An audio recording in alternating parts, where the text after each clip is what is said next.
हमारे व्यस्त जीवन में ईश्वर की आवाज़, वैद्य की कड़वी घूंट और गुरु का धिक्कार हमारे स्वास्थ्य और जीवन सुधार के लिए अति आवश्यक हैं। इस कड़वी घूंट से और गुरु के धिक्कार से हमारे स्वास्थ्य और जीवन के प्रति सच्ची चेतना जागती है और व्यक्ति जागकर जीवन में सजग होता है और अपने जीवन में सुधार लाता है। 28वां सामान्य सप्ताह 13 अक्टूबर 2021 बुधवार। पहला पाठ रोमियों के नाम संत पौलुस का पत्र, अध्याय 2 पद संख्याएं 1 से 11 तक, और संत लूकस का सुसमाचार अध्याय 11 पद संख्याएं 42 से 46 तक। कुम्हार अपने दोनों हाथों का प्रयोग करने में बड़ा पारंगत होता है। मिट्टी के बर्तन बनाते समय वह एक हाथ को ढीला छोड़ता है और दूसरे हाथ से दबाव बनाता है और जरूरत पड़ने पर वह ठोकर मारता है, जिससे एक अच्छा और सुंदर बर्तन बनता है। एक चरवाहे के हाथ में लाठी होती है, उसे वह पशु की सुरक्षा करता है और जरूरत पड़ने पर पशु की सुधार के लिए चलाता है। पुराने परिवारों में माता या पिता दोनों में से एक बड़े कड़क और कठोर व्यवहार वाले होते थे। यह इसलिए कि बच्चों की परवरिश में संतुलन बनाया जा सके। बच्चों को न केवल ठोकर मिले बल्कि बच्चों को प्यार मिले, प्यार और सुधार का संतुलन हो। गुरु के बारे में भी कहा जाता है कि एक आदर्श गुरु, एक धर्म गुरु, जगत गुरु वही है जो सही समय में सही जगह पर चोट मारता है। और गुरु का यह चोट वास्तव में अहंकार नष्ट करने के लिए होता है, जिससे विनम्रता की आंख खुलती है और व्यक्ति स्वयं को देख पाता है, अपनी गलतियों को झांकता है, वह जागता है और अपने अंदर सुधार लाता है। प्रभु यीशु सद्गुरु के सुधारवादी विचारधारा का एक जीता जागता उदाहरण आज के सुसमाचार में हमें देखने को मिलता है। उन्होंने फरीसियों को धिक्कारा। वे समाज के अगुवे थे और धार्मिक नेता माने जाते थे। लोग उनको देखते थे और उनसे सीखते थे। लेकिन ये फरीसी अधिकांश दिखावे की जिंदगी जीते थे।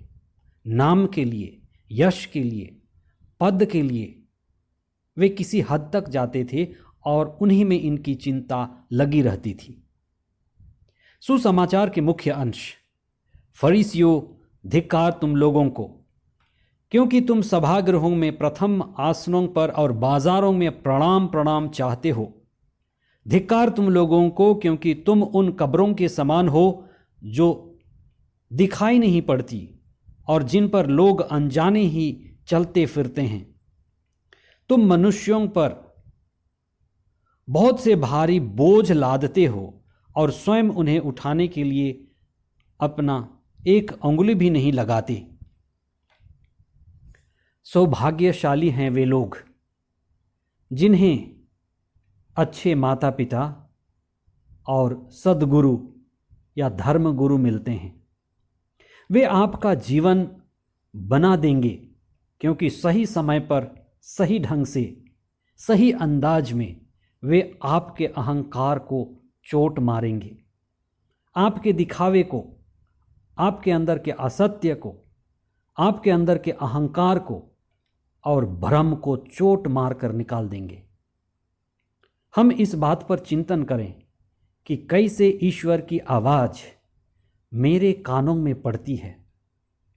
हम कितने सजग हैं, जागृत हैं और चेतनशील हैं। धर्म ग्रंथ के शब्द जिसे हम पवित्र आत्मा की उपस्थिति में पढ़ते हैं, चिंतन करते हैं, हमारे सुधार के लिए क्रांतिकारी हैं। वे हमारे लिए शक्तिशाली प्रेरणा के स्रोत हैं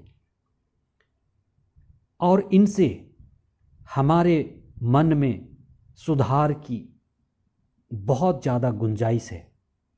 इसलिए प्रभु के वचन पर आप विश्वास करें, उन पर मनन चिंतन करें और उससे प्रतिदिन प्रेरणा पाएं। ईसा के कठोर शब्दों का यह मतलब है कि जो सुनते हैं वे बदलें या ना बदलें।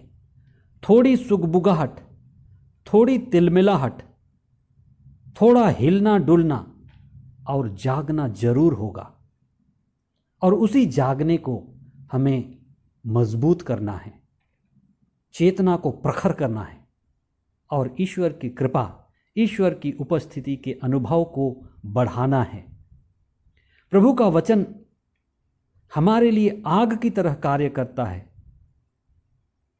वह हमारे मन और हृदय और जीवन को शुद्ध करता है।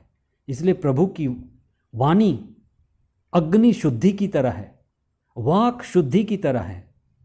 अच्छी भावना से यदि हम प्रभु के वचनों को सुने तो हमारे लिए क्रांतिकारी सुधार के मंत्र हैं। संत पौलुस, जिसने ईश्वर की बुलाहट को जाना, वे सभी को बताना चाहते हैं। विशेष करके रोमियों को पत्र लिखते हुए कहते हैं कि ईश्वर प्रेमी ईश्वर है और न्यायी ईश्वर है। वह हमारी अच्छाई और भलाई चाहता है। ईश्वर सत्य स्वरूप है। हमें भ्रम में नहीं रहना चाहिए, क्योंकि हम जो बोते हैं वही काटते हैं। हम दूसरों को धोखा नहीं दे सकते। जो सही का चुनाव करता है उसके जीवन में सही चीज़ें घटने लगती हैं, और जो बुरे को चुनता है उसके जीवन में बुरे परिणाम तुरंत ही आने लगते हैं। आइए हम विशेष प्रार्थना करें। हे प्रभु, हमारे अहंकार को मिटा दीजिए। हमें स्वभाव से नम्र और विनीत बनाइए। हम पवित्र आत्मा की आवाज़ सुने, तेरे वचनों के प्रति सजग रहें।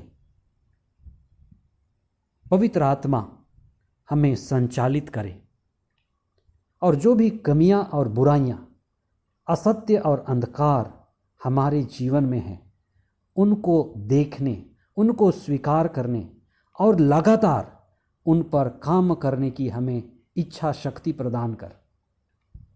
हे प्रभु, सत्य के मार्ग पर चलने के लिए हमें ज्योति प्रदान कर।